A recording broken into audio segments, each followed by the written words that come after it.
लगातार तीसरी बार अगर बाराबंकी में बीजेपी जीत गई लोकसभा का चुनाव तो बाराबंकी नहीं कहलाएगा समाजवादियों का गढ़। सुनिए तमाम सियासी सवालों पर क्या कहते हैं जैतपुर के विधायक गौरव रावत। क्या लोकसभा चुनाव में तनुज पुनिया के लिए भी गौरव रावत दिखा पाएंगे अपनी काबिलियत? क्या उम्मीद है ये जुगलबंदी इस बार सफलता की ओर ले जा रही है? देखो भैया, बिल्कुल उम्मीद नहीं, पूर्ण विश्वास है हमें अपनी पूरी जनता पे। तो बाराबंकी के लोगों के साथ न्याय हुआ है क्या? मैं सोचता हूँ कि जो भारतीय जनता पार्टी की भी जनप्रतिनिधि, उनका भी मकसद होगा कि वो अपने क्षेत्र में विकास कर सके, लेकिन क्योंकि जब सरकार की ही मंशा नहीं तो वो लोग शायद नहीं कर पाते। रही बात विकास कार्य की, तो सरकार की मंशा ही नहीं है, और मैं तो उसका जीता जागता उदाहरण हूँ। मैं अगर किसी भी विभाग में जाता हूँ, अगर कोई पत्र देता हूँ, तो वहाँ का जो जिम्मेदार अधिकारी वो हाथ जोड़ लेता है कि माननीय विधायक जी, आप लोग समाजवादी पार्टी के विपक्ष के विधायक, इसलिए सरकार से सख्त निर्देश है कि आपके सुझाव कोई भी शामिल मत किए जाए।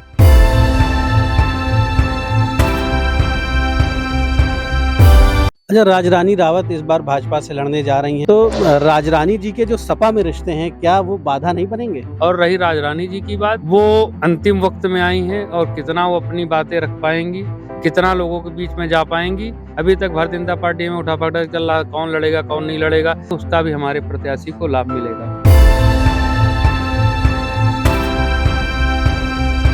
हमारे साथ गौरव रावत जी भी यहाँ पर मौजूद हैं, और गौरव भी लकी पॉलिटिशियन हैं। बाराबंकी में इन्होंने अपनी राजनीति की शुरुआत की और 2 चुनाव लड़े विधानसभा के, और दोनों चुनाव जीत गए। गौरव, इस बार आपके साथ पूरी टीम समाजवादी पार्टी की, तनुज जी के साथ आप सब लोग मिलकर कंधे से कंधा मिलाकर ऐसा लग रहा है कि मैदान में उतर पड़े हैं।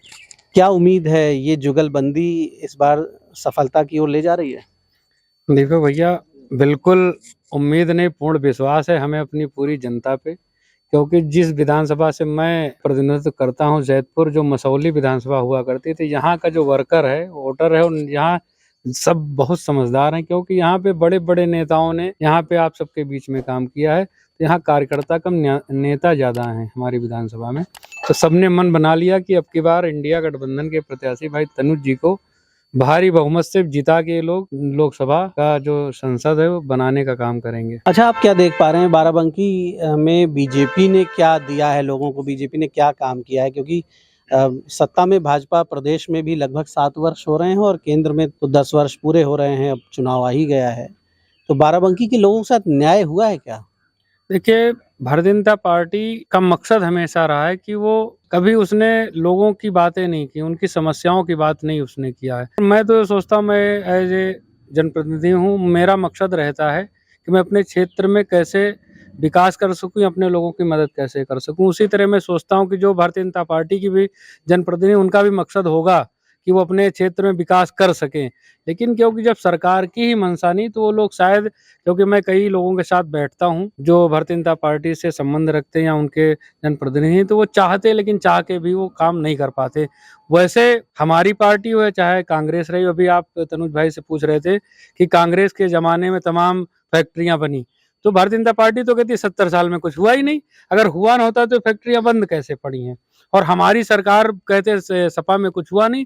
अगर सपा में हुआ ना होता, इतने पुल पुलिया, रोड नाली खड़ंजा, इतने कॉलेज, और खास करके जो मसौली और बाराबंकी के जनपद के पूरे क्षेत्र में आप चले जाइए तो CSC PSC हॉस्पिटल, स्कूल कितने समाजवादी और कांग्रेस के सरकार में हुए होंगे, इसमें कोई बताने की जरूरत नहीं है। हमारे स्वर्गीय बेनी प्रसाद वर्मा जी का कार्यकाल रहा है, उसमें उन्होंने ऐसा कोई गांव मोहल्ला नहीं बचा जहां पे उन्होंने डामरीकरण न करा दिया हो, और वो तो संचार क्रांति के जनक थे हिंदुस्तान में। उनका जब वो संचार मंत्री बने, उन्होंने हमें तो, जब भी मैं कहीं जाता हूं तो अगर मैं बताता हूं बाराबंकी से, तो मुझे गर्व होता कि मैं उनकी कॉन्स्टिट्यूंसी, उनकी विधानसभा से मैं प्रतिनिधित्व करता हूं। तो मैं तो अपने आप को बहुत भाग्यशाली समझता हूं कि उन्होंने अंतिम क्षणों में मुझे यहाँ से उपचुनाव 2019 का आशीर्वाद देके आप सबके बीच में मुझे विधायक बनाया, और मैं उसी पुनरावृत्ति को दोहराते हुए मैं उन्हीं चिन्हों पे चलने का प्रयास कर रहा हूं।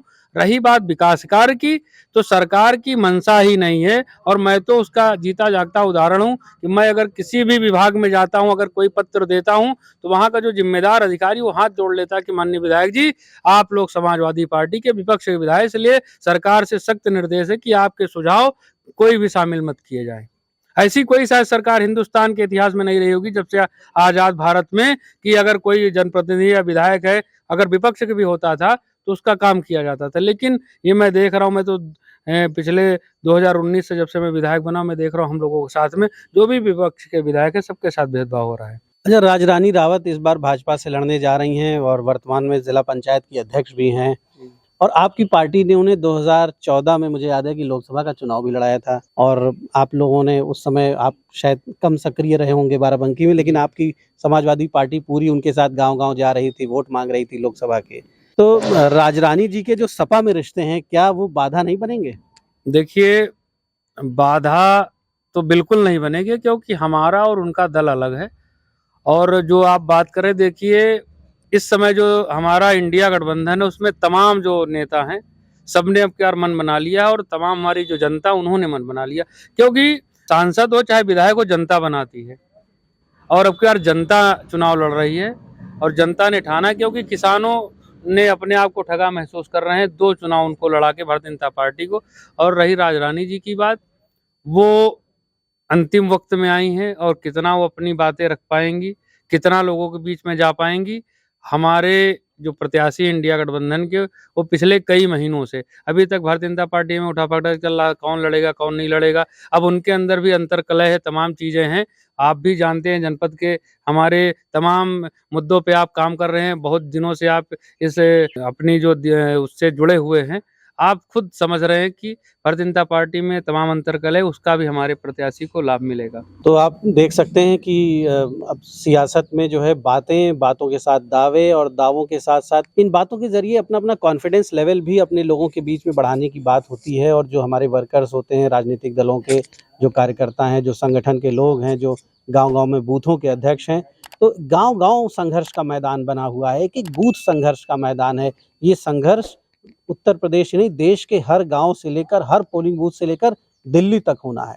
तो बहुत बड़ा संघर्ष है, दुनिया का सबसे बड़ा लोकतंत्र है हमारा देश, और दुनिया का ये सबसे बड़ा चुनाव भी है। पूरे विश्व में इतना बड़ा चुनाव नहीं होता कहीं पे।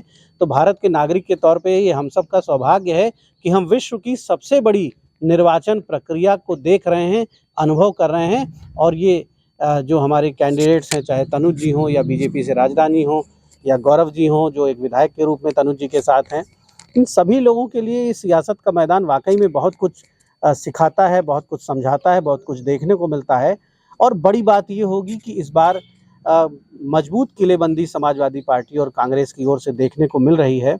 आसान नहीं होगा बीजेपी के लिए तीसरी बार बाराबंकी के इस राजनीतिक दुर्ग पर भगवा झंडा लहराना।